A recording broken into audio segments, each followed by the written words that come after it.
That's for the microphone, not to annoy anybody. But we will start, since I've done it, and have everybody's attention. So we had a very nice session this morning. I hope everybody in philosophy, in applied math, in computer science had a good time, and I certainly did, despite various events. For this afternoon, I think we have another excellent session. Our first speaker is Anouk Barberousse. She's coming from France.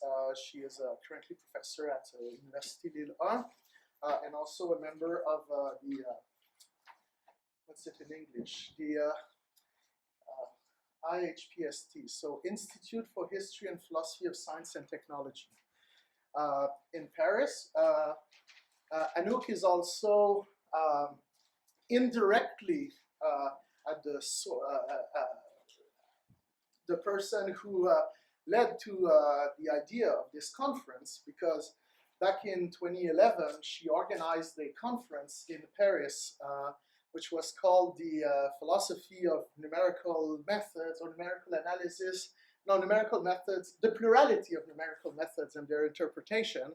And a few people who were actually doing philosophy and numerical methods, which is not all that many, were all very interested, and we all gathered there, and it led to very interesting interactions. And as a result, now there is a nice group of people organized around Anouk who work on that sort of topic in France. So maybe eventually we could organize ACMES 3 or something like that in France, we'll see.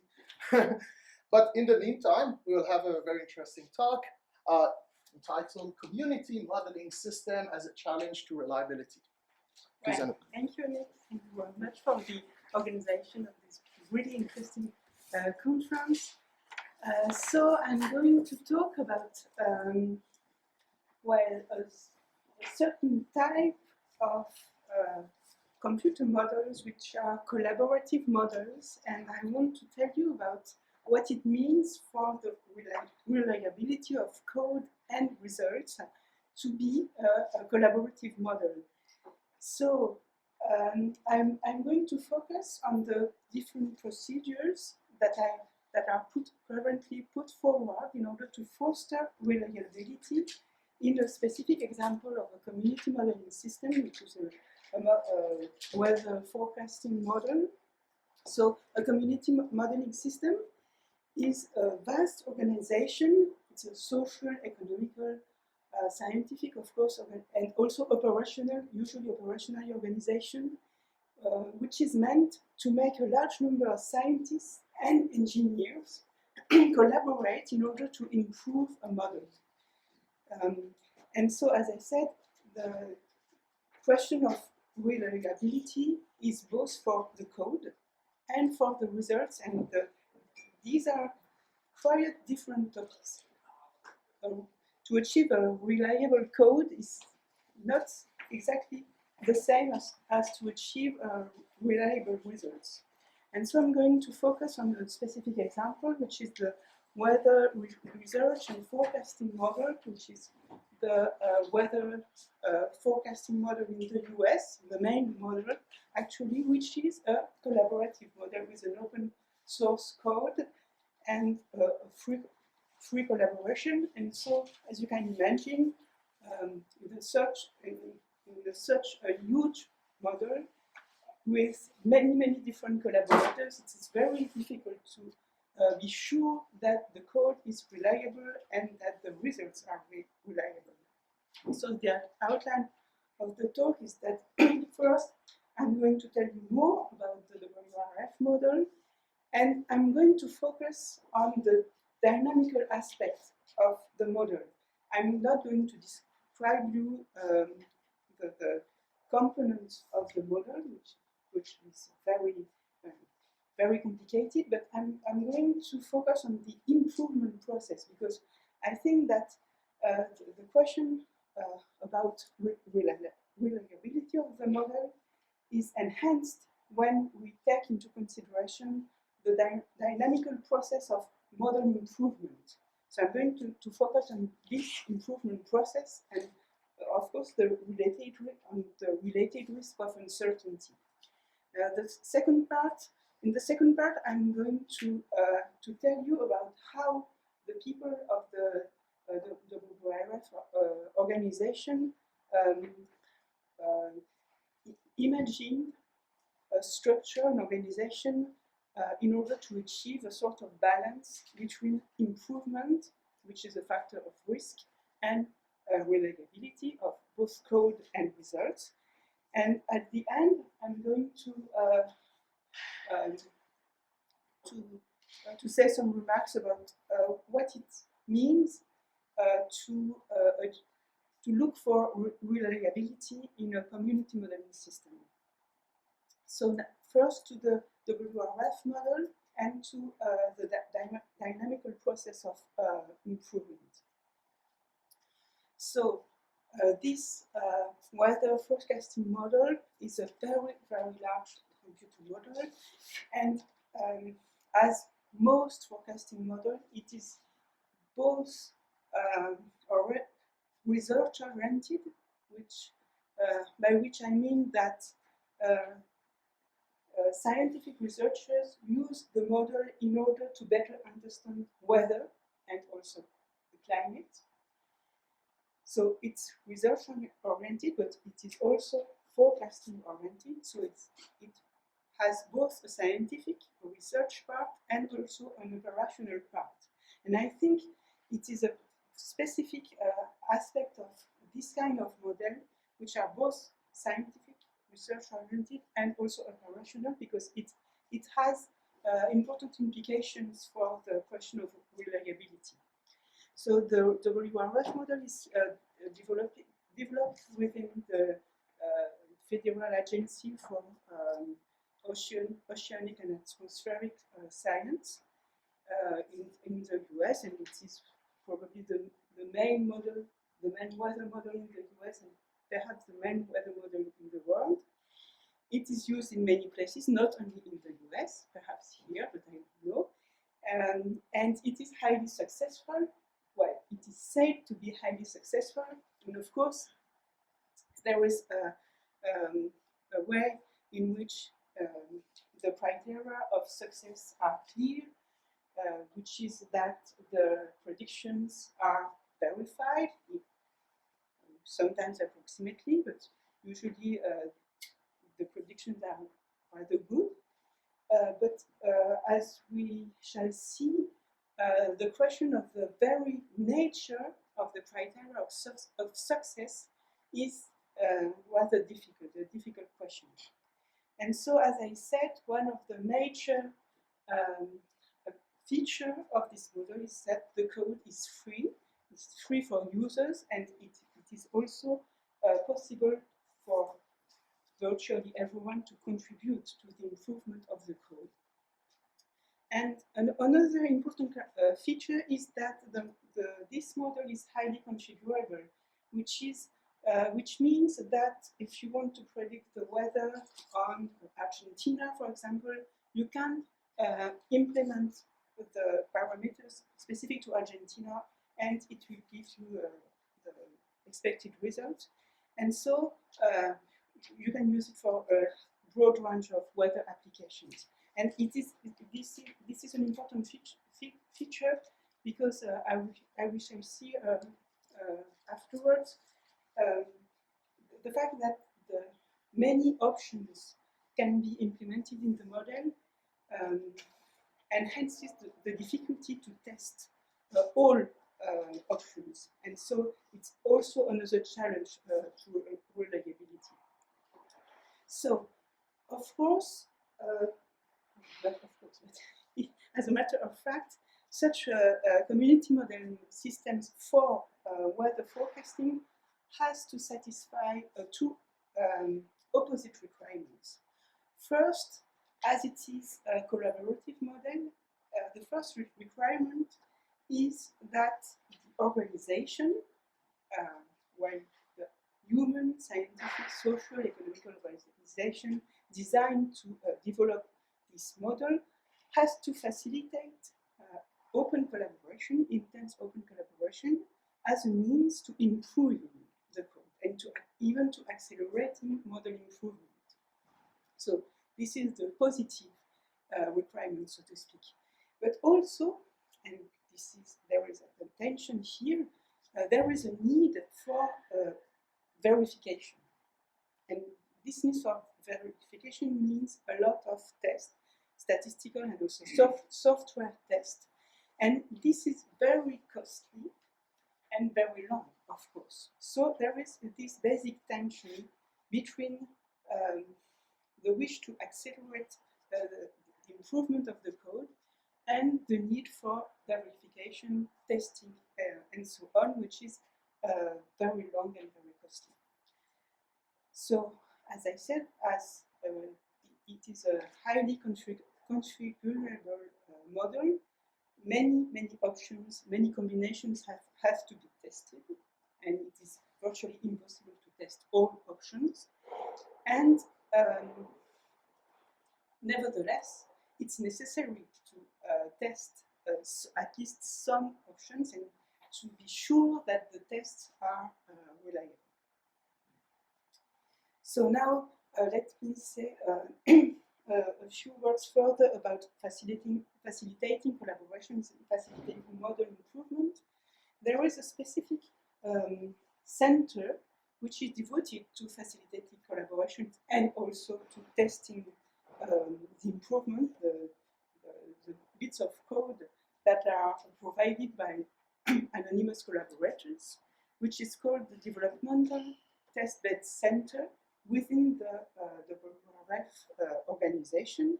So this center, which is bigger and bigger, I think now it's about 50 people, scientists, engineers, I think perhaps even more. It's, well, two years ago it was only 30 people, but now it's many more. So this center is designed to facilitating collaborative improvements to the model. And so, and it is also devoted to testing. And so within the missions, the objective of the DTC, you have this tension between the two objectives, namely facilitating collaboration, accelerating the improvement of the model, because you have I have to recall that in this world of weather model, this world of weather models is a very competitive world, and so it is very important to be the best model or a good, very good model in the international perspective. So the improvement is a huge challenge, and testing is also a huge challenge. And so the DTC is has been organized in order to achieve these two opposite objectives. So, of course, there is part of the task of the DTC is to provide scientists and engineers a sort of platform to be able to add new bits of code, which is already very difficult. But as I said, also the other task is also to test the contributed new bits of code.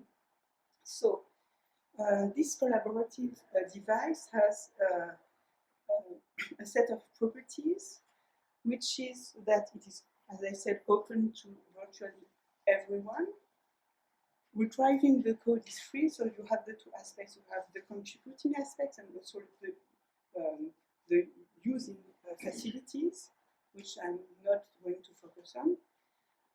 The contributors are anonymous, they don't know each other, and so it is a very different type of organization as, for example, one of the French weather forecast model, which is highly, which is first private and second highly centralized, and the contributors are always the same in the team, so to speak, and so it is much easier to control the code and to plan the improvements. Further, I will call that the traditional configuration, traditional organization to improve the code. Here, the contributors don't know each other. They can't interact. They only interact with the developmental test center members. So, well, perhaps it's controversial, but I think that this is a case of pure collaboration because there is no competition among the contributors. The competition is among the models, but not among the contributors to this model. No reward is given to the contributors. And also, this is a very important point, the improvements occur spontaneously. There is no planning, contrary to a more centralized organization, to the contribution, to the improvements. So, it's difficult to assess, but it seems that this type of collaborative procedures are more efficient than more traditional procedures. By which I mean that the improvement process is more efficient in the case of a collaborative model than in the case of a more centralized and closed organization driving the model improvement. So, of course, there are a simple reason for that, which is that more contributors mean more ideas, more new ideas. Of course, the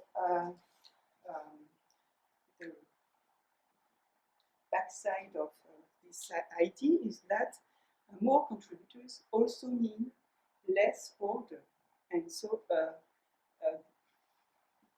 bigger risk for reliability, especially when you don't really interact with the agents. And so, and also, when you have more contributors, anonymous contributors, it also might mean a huge loss of time because you have to. It's more difficult to control the qualities of the code, and so this is the very intention of this example.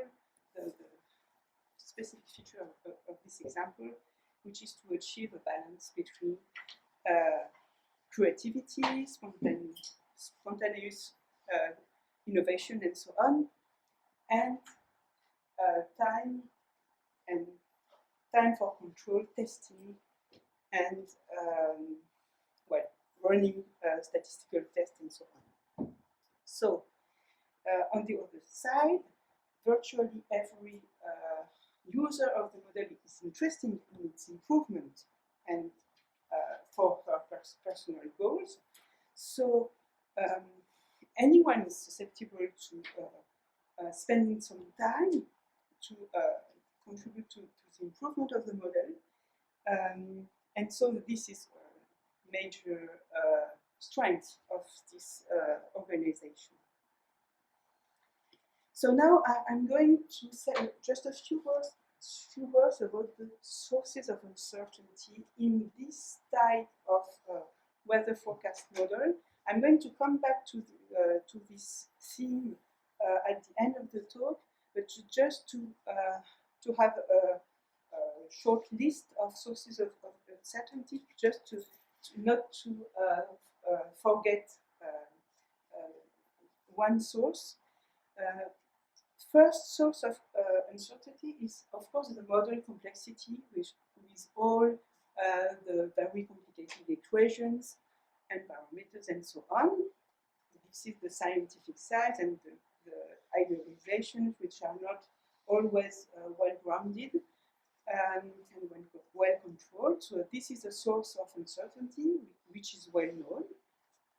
And you also have the program complexity, which is a different kind of complexity, which is linked to the nature of this model, which is a computed model. It's not a model written by hand. So it's well, a source of uncertainty which is linked to the code, not to the scientific content of the model. Another source which is different is, as I said, the dynamical process of model improvement, constant upgrading of the model. This is also a source of uncertainty, because if you stay with a stable model, of course it is possible to improve the reliability, to lessen the uncertainties. But when your model is upgrading every day, it's difficult to catch up with the development of the model in itself. Of course, open collaboration is another different source of uncertainty. And there is also the fact that the improvements are not always cumulative, in the sense that when you improve, when you have an improvement along one dimension, it can be it can be worse along another dimension. And so this is also a factor to be balanced against the other factors. So now, about the specific organizations within the WRF model to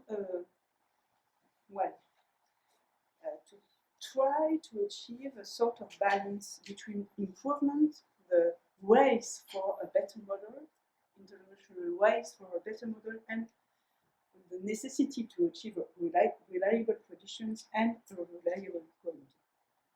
So now I'm going to list the objective goals of the developmental test bed center within the model organization. And before I do that, I have to note that I think that there is almost no occurrence of the word reliable or reliability within the documentation of the WRF model. So what I'm saying about reliability, requirement, and so on, I'm reconstructing it from this particular literature. But I think it's not unfair. But they don't express themselves in terms of reliability. Even uncertainty is not a so frequent vocabulary. Well, so the goals of this specific organization is to, as I said, to facilitating research. First, by providing software, computer science framework facilities in order to maintain interoperability, which means that you can go from the configuration specific to Argentina to the configuration specific to China, for example, to the east of China. And so it is important that you can do that easily. And so there is, so this goal is code oriented, it's not content physics oriented. Another goal is to facilitate the exchanges between the engineers, the weather forecasters, and the scientists who aim at having a better model, not necessarily in terms of weather forecast, but in terms of a better physical grounding of the model. And this is not exactly the same goal, and so this is a huge challenge within this organization to have weather forecasters and scientists collaborate. Of course, one of the goals is to enhance the transfer of new science and technology from research to the realm of weather forecasters, and also to enhance efficiency in all this organization, because it is a very huge organization involving thousands of people. The risk of losing time, duplicating efforts, and so on is very high. And so this is a major task of the DTC to avoid losing time and to have a more efficient organization. So more specifically, so I just summed up what the presentation of the DTC goals in order to just to show you that the complexity of these goals. So as you can see, the model can be decomposed into many different components. The fundamental equations, so firstly the hydrodynamical equations, data assimilation codes, and also pre and post processing codes. So the task of the DTT is to facilitate access and also improvement of all these parts of the WRF model. And you also have this mention of verification and validation, and I'm going to come back to this part later. But now I want to focus on this. As you could see, there are many tasks which are given to this center, developmental center. But I want to focus on the task which is called keeping the code in order. And because I think this is the place where the challenge for reliability is, well, very, very important. So how does the developmental center keep the code in order? Of course, by testing, reviewing, overseeing the code, and it's a huge task because the code is really, really huge. And also, it's done by timely including the improvements. And the question of the schedule is very important, and I think it's more and more important. It is very important that the right improvement is implemented at the right time. So now I'm going into more details about how these people try to not losing time and achieving reliable code and results. So specifically, they asked contributors to perform some testing, and also to they asked the contributors to comment on their propositions, and in order to tell the WRF developers that how the code is susceptible to affect the other, how the new bit of code is susceptible to affect the other part of the code. And so I've noted the vocabulary.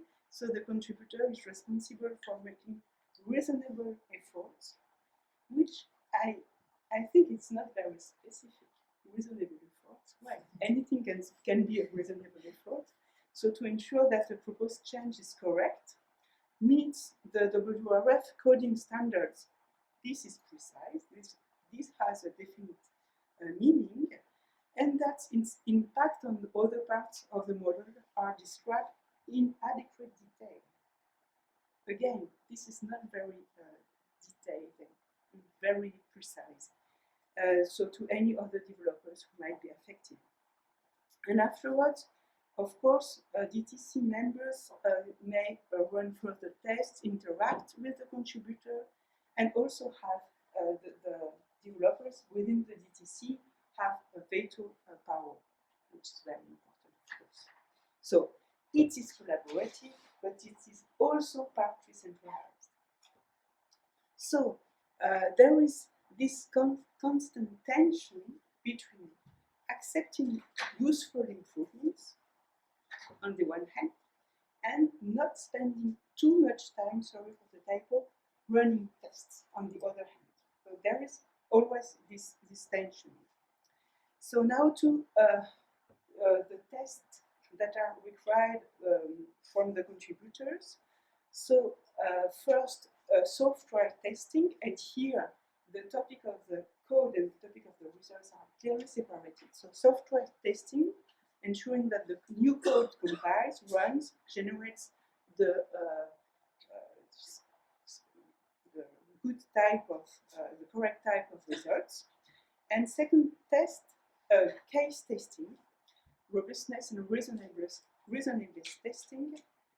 And here the goal is to see general consistency of forecast results. So this part of the testing is devoted to the results of predictions, and also to see if there are any, I quote, gross discrepancies from a trusted simulation.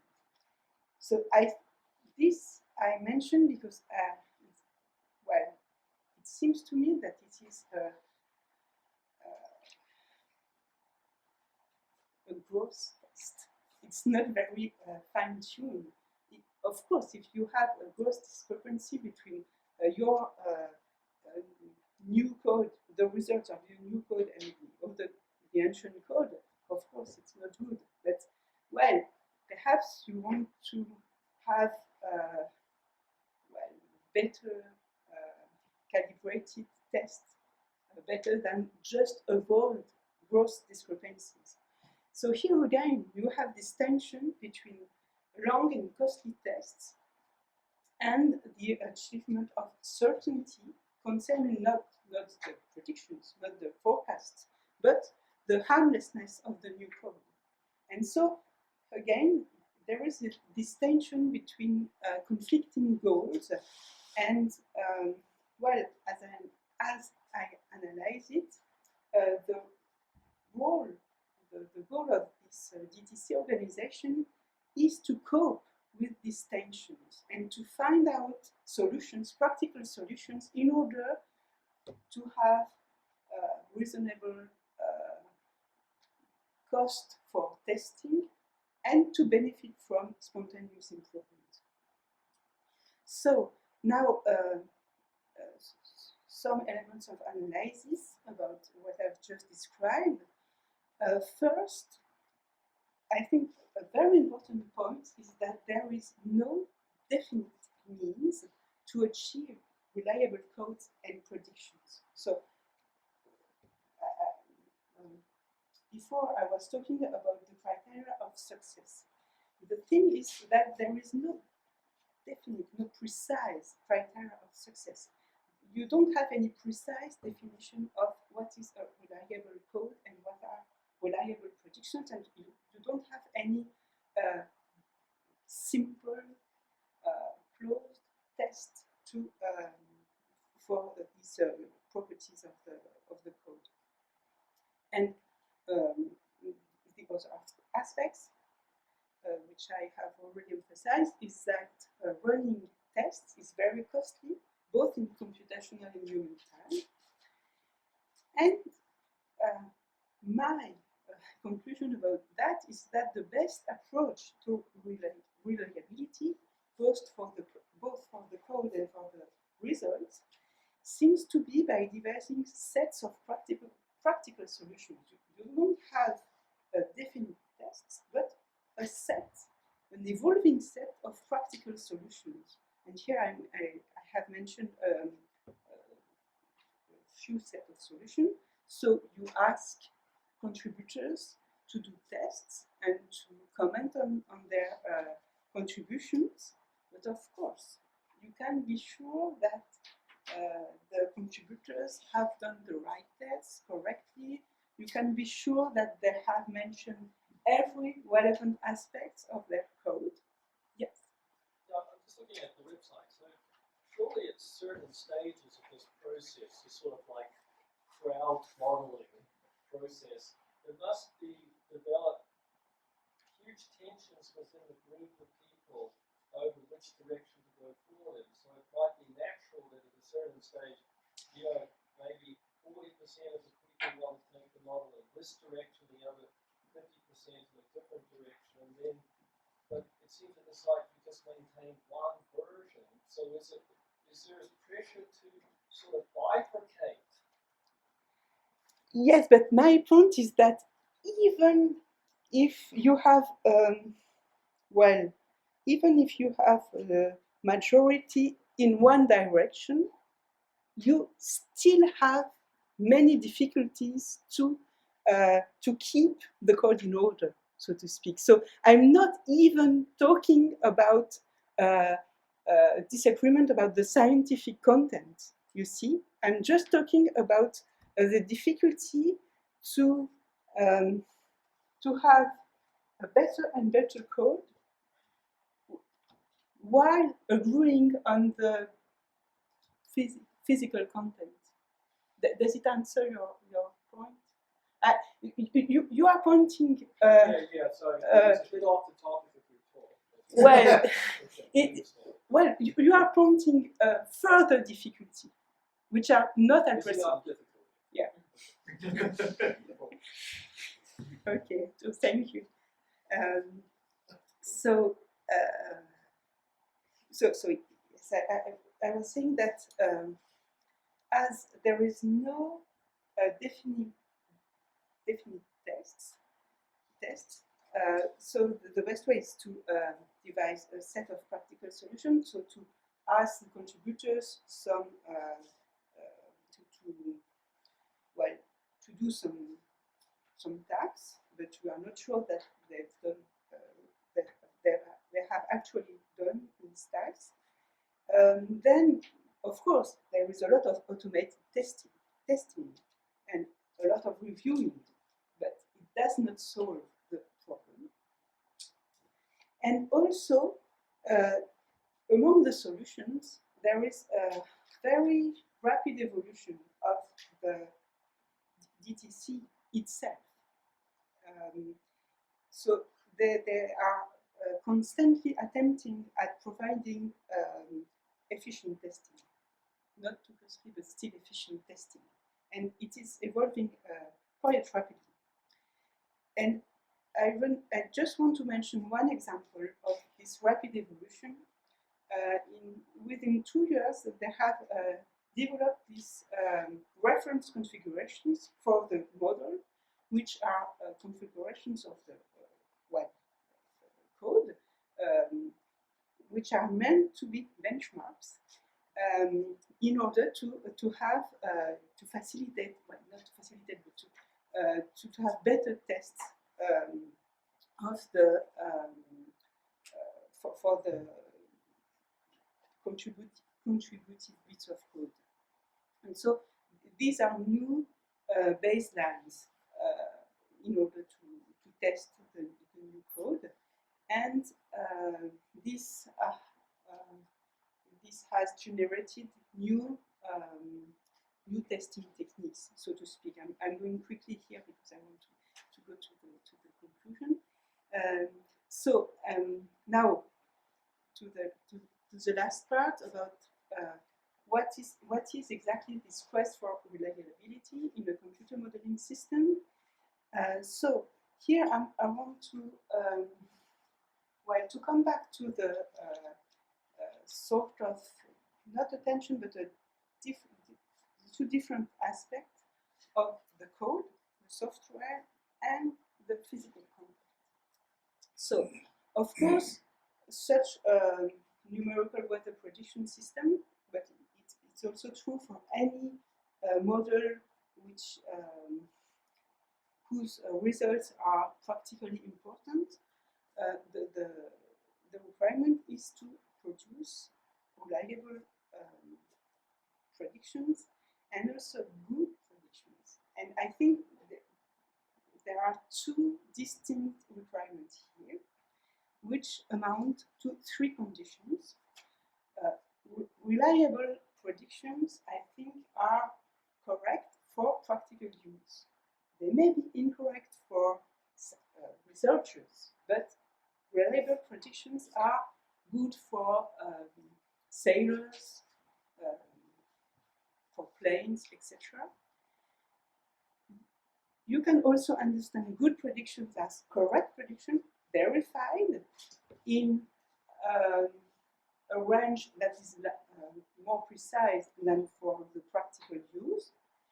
And this can also mean correct for good physical reasons.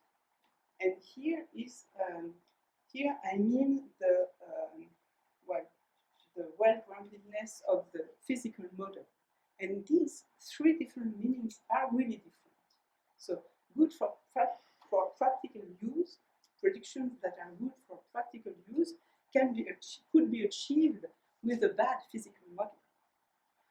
Even correct prediction in general, they could be achieved with a model which is not very well grounded from a physical point of view.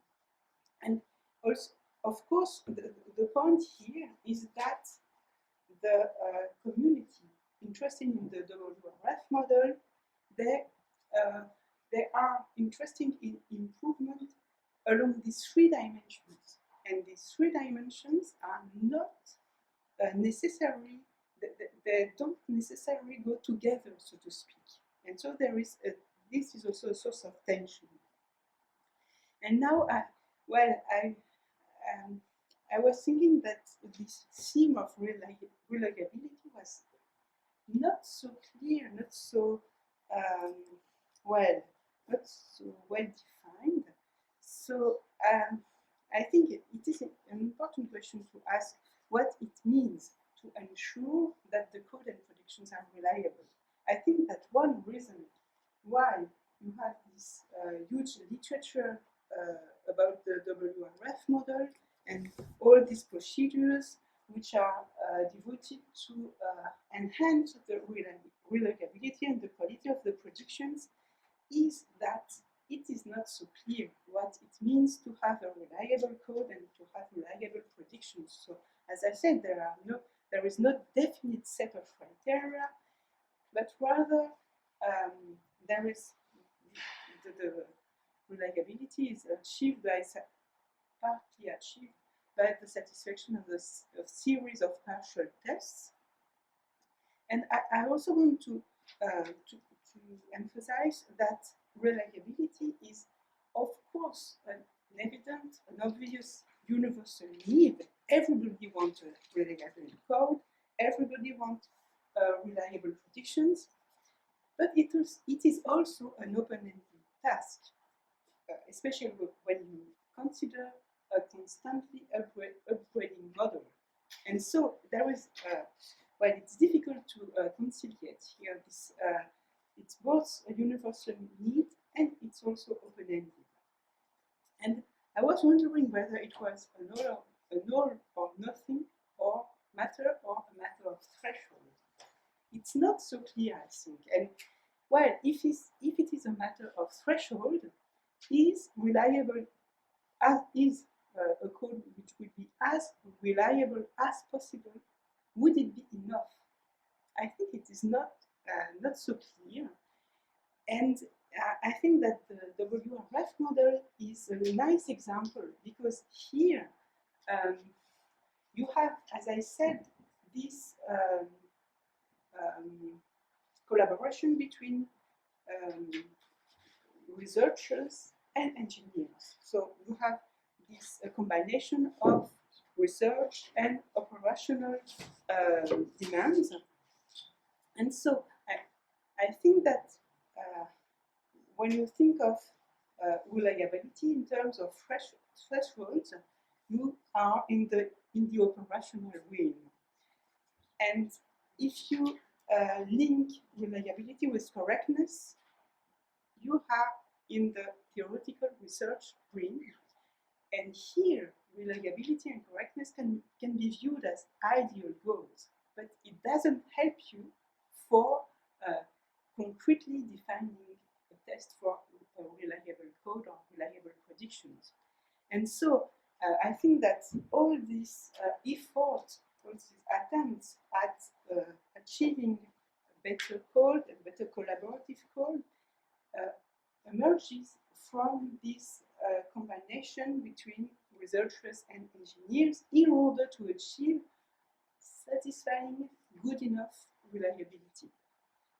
So, well, here I just recall that in the case of these huge models, it's impossible to get a correct code, correct model, and so uncertainties are impossible to remove because of the complexity of the system, physical system.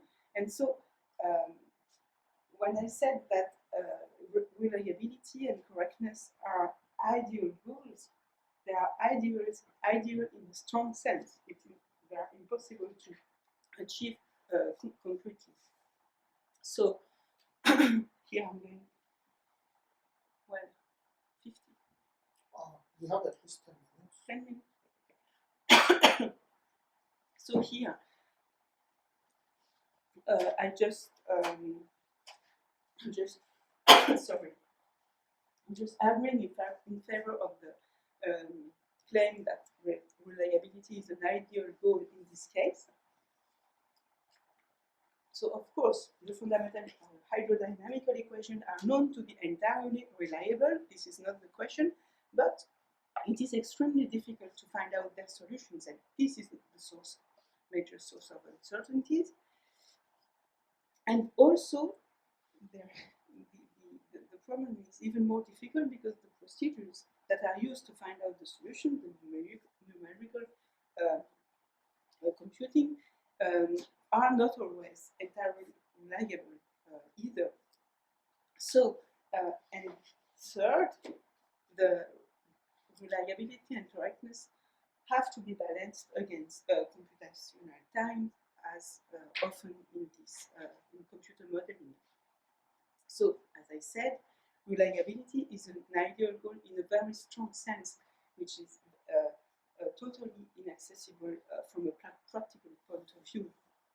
And so, my conclusion is that even though when we look at this question of reliability, correctness of results, from an abstract point of view, from a theoretical point of view, it seems that there should be a theoretical answer coming from mathematics, coming from physics, coming from computer science, something that would be well-grounded.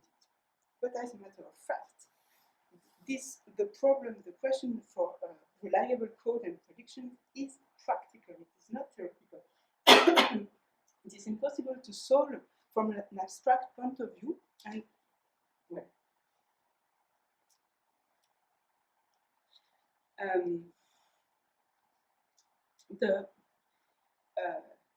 as the problem is not a theoretical one, there are no theoretical well-grounded solutions to the problem.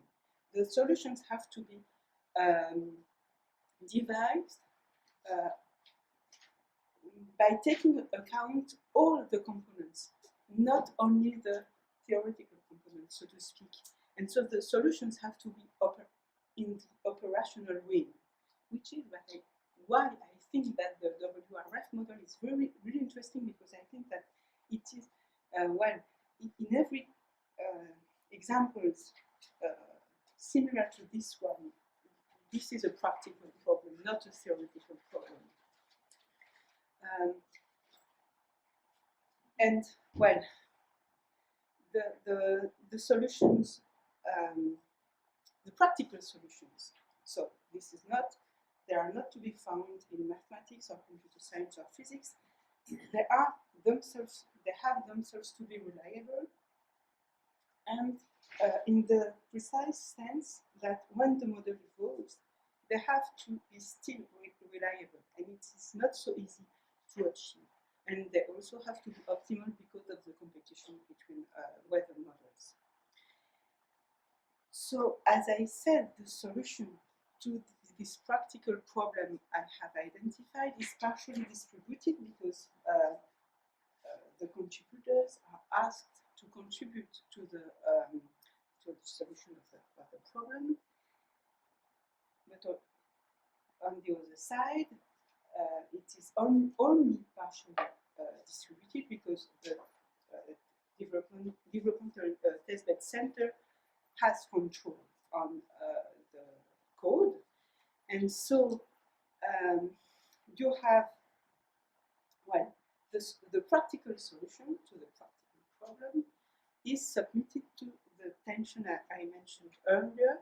But now I'm going to sum up, so to speak. So you have this tension between implementing strict centralized control, but that would be probably too costly, and also, which is what I think is especially practical here, if you had a too strict centralized control, you would discourage the contributors. So you would lose the advantages of a collaborative model. So, and so this is the first part of the tension, and the other part is that you have to trust spontaneous and self-organized improvement. So, what I'm calling a practical solution to a practical problem is a solution that is not restricted to mathematics, physics, computer science, but it is a solution that has to cope with something that is spontaneous, so to speak, with human creativity, invention, and so on. And so I think that the best way to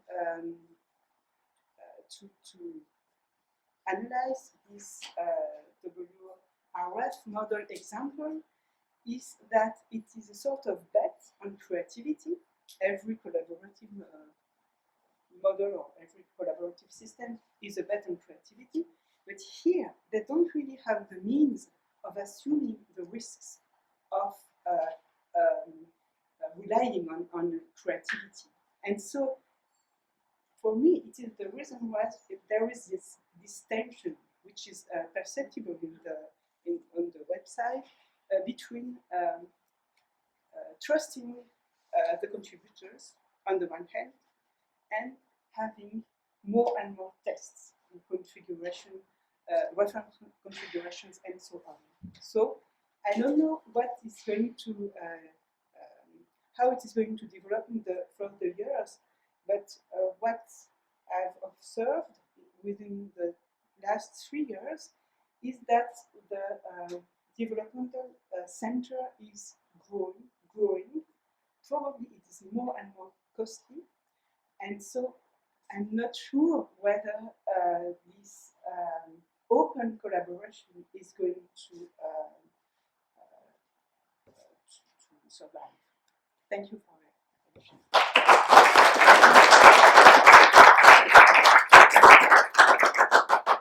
All right, so we have a little bit of time for a few questions. Chris?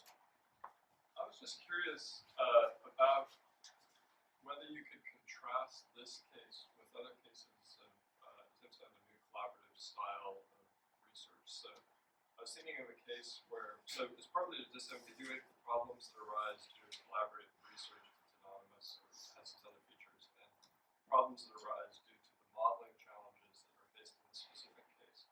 So I was thinking, for example, although I don't know much about this, I think it's called polymath. There's efforts to do collaborative theorem proving in mathematics.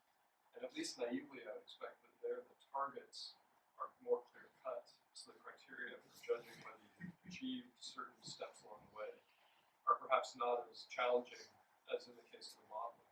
And so it seems there you have challenges associated with collaborative work that are not the same as the case you described here, because the case you described here, there's the difficulty of assessing all the changes to the models.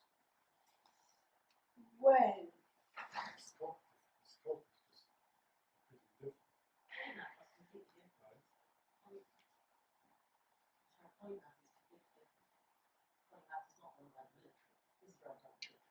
Well, there's a lot of differences. The question is, are there challenges that arise due to a collaborative style of research that has specific characteristics? And then are there challenges that are due to the fact that you're doing a certain type of modeling problem? yes, Because you're talking about all of the challenges together. Yes. Well, I'm not sure about the answer, but in a previous work, I was comparing the WRF case with a case in which you don't have any DTC, you don't have any team of people reviewing and testing and overviewing the code, but the software compatibility, so to speak, is done by the framework, computer framework, so to speak. So you have a huge, I can't remember the vocabulary, but you have a huge computer science framework, so to speak, and the contributor are just asked to write the code in a certain way in order to put them automatically on the platform. And then the improvement of the code, it's also in climate science, is more automated, and you don't have any human control. Okay, and it seems that the WRF model is more efficient.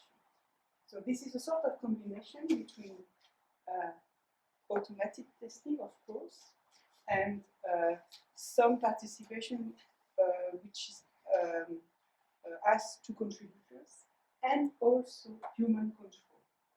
And I think it is a very delicate balance to achieve between all these components.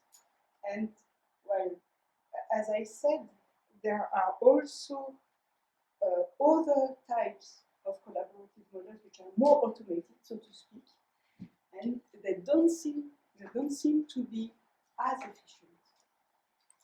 But I agree with you, it's difficult to separate out the different parts, but on the other side, the community modeling systems are, you have some examples in chemistry, but most of them are in very complex systems like climate, part of the Earth's climate. So.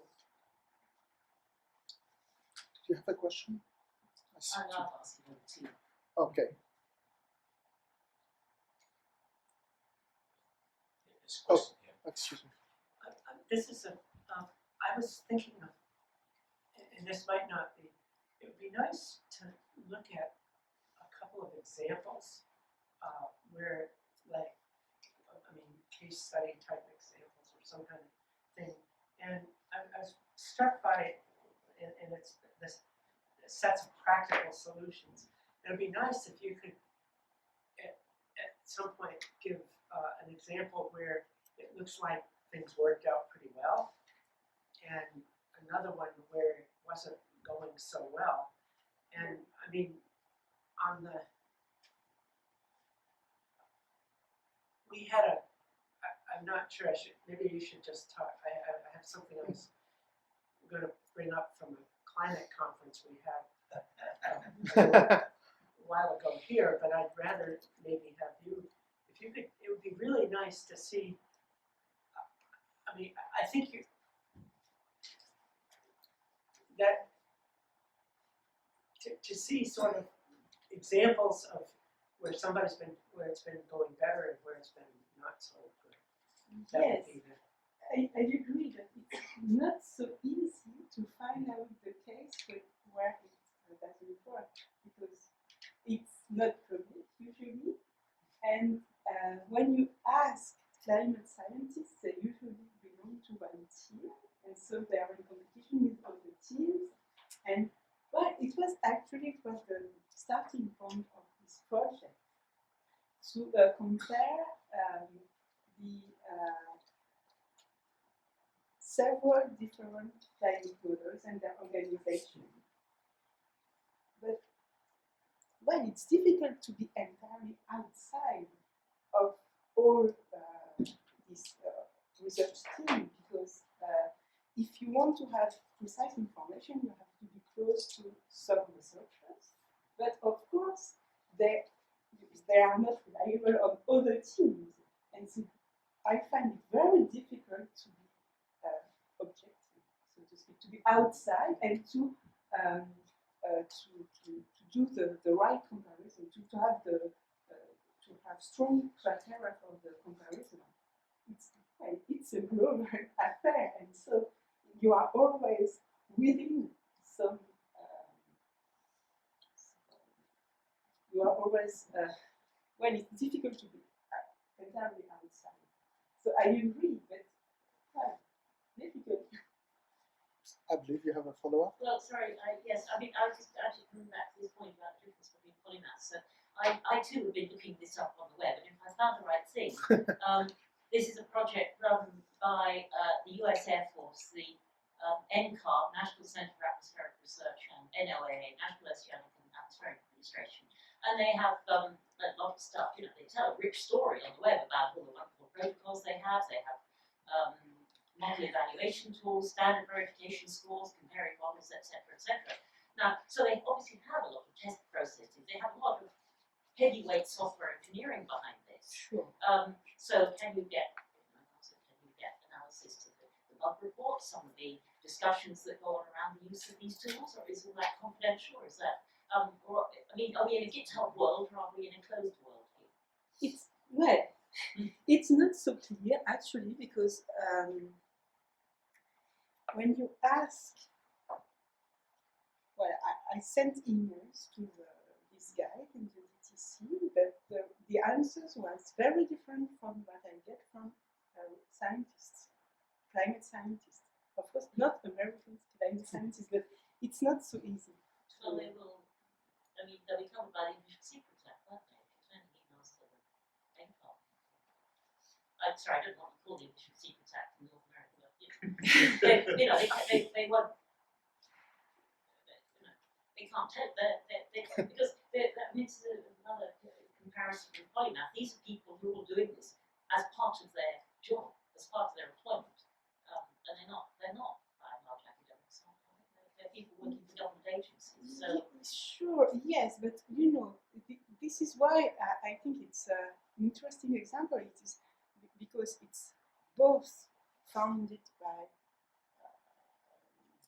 many federal agencies and also the army, and not only scientific agencies, okay, but that's true. But also the contributors are any physicists in the world. So there is a part of this example which is truly open, not secret at all. The code is open and so on. So this is what I try to sum up this aspect by talking of operational versus scientific. So operational, it's closer to secrecy, but the point is that it is also open. It is also something truly scientific and truly international in a way. So this was my point actually, that there is a sort of equilibrium, a dynamical equilibrium between the two aspects, operational and research. Perhaps I'm too naive, but that was my impression. Rob, you have a tiny little point. For discussion over coffee, you put up there that the fundamental equations are known to be entirely reliable. I actually strongly disagree, because it's not even that the equations are known.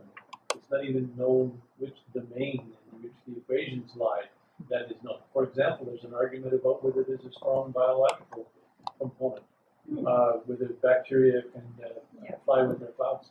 So on that note, I'm happy to. Yes, but there's things to talk about. I was putting that on the solution. All right, so we're going to have a 30-minute break in which we can increase our blood sugar and blood caffeine rate, and then we will reconvene at 3:40. And until then, please join me and thank Anouk for